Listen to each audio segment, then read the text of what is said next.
Chapter 30. Robin's fingers ached as she clung to the metal shelf, the thickening smoke turning the lab into a suffocating death trap.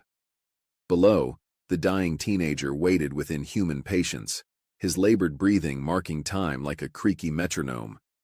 In the control center, Pete's palm failed to impress the sensor, and his desperate pounding against the reinforced doors was predictably foolish. Then, his eyes widened with an inspired idea. The axe swung from on high, its keen edge separating flesh and bone. Wachtell's severed hand slid across the polished floors like a bloody puck, leaving a crimson trail, trashing the deceased owner's sense of order. Pete fought revulsion as he pressed the warm palm to the sensor, circuits accepting their creator's final touch. The doors opened onto the hellish corridor, smoke rolling in waves and emergency lights playing hide-and-seek in the haze. The human lab had devolved into a maze of toxic fumes and shifting threats. Robin's violent coughing caused her to tumble from her precarious perch onto the floor. The teenager collapsed across her dead, his empowered muscles still twitching as Pete emerged from the corridor's darkness. Robin called out, "Pete, can you hear me? Pete, I'm over here."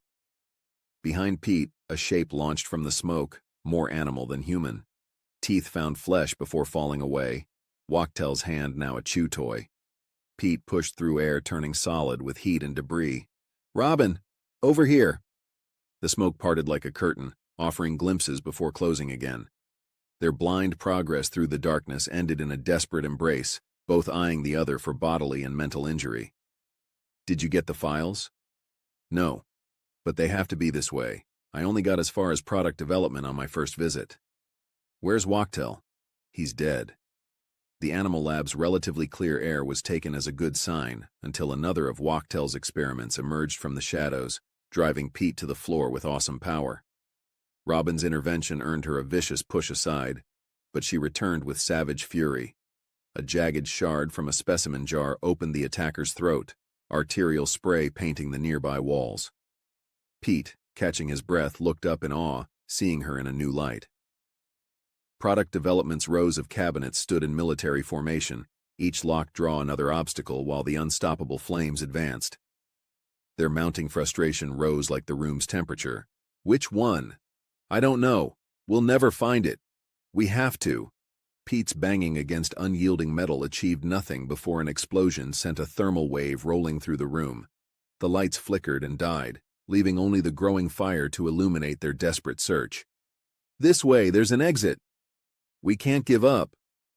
The red exit sign burned through the smoke like divine guidance, the cabinet beneath it seeming to glow with significance. "The red box!" Pete shouted.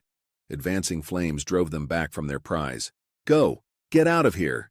Her hesitation earned his command. "Go!" Robin hurried down the stairs to the exit door, but she couldn't open it. "It's locked!" she yelled up to him. Pete wrestled with the massive cabinet, his muscles swelling as he finally toppled it. Each inch forward was a battle against exhaustion and physics, the metal, loud and shrill, scraping across the floor in protest. The growing inferno added urgency to his efforts. At last, the cabinet hovered over the top step. His lungs burning, he paused to gather strength for the final push. "Stay out of the way," he yelled down to Robin. Burning debris suddenly cascaded onto him like devil rain. His shirt caught fire, and he spun wildly to extinguish the flames, sending him sprawling onto the cabinet. His sudden weight, the final force to send the massive metal box sliding down the stairs, picking up speed like a toboggan with Pete riding it.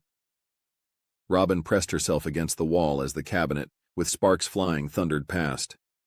The cabinet's impact cracked the door open, Pete's additional collision widened the breach, and Robin's adrenaline-fueled kick completed their escape route. Tears streamed from her smoke-stung eyes as she dragged Pete across the threshold. Police swarmed in from all directions, 2 officers supporting Pete, while 4 more recovered the cabinet at Robin's urgent insistence. Pete managed to flash her a weary smile across 20 feet of scorched earth, but it ended when Chief White angrily shouted out, "Hey, Rota!" The chief's entourage advanced like gathering storm clouds, their expressions promising rain, lots of rain.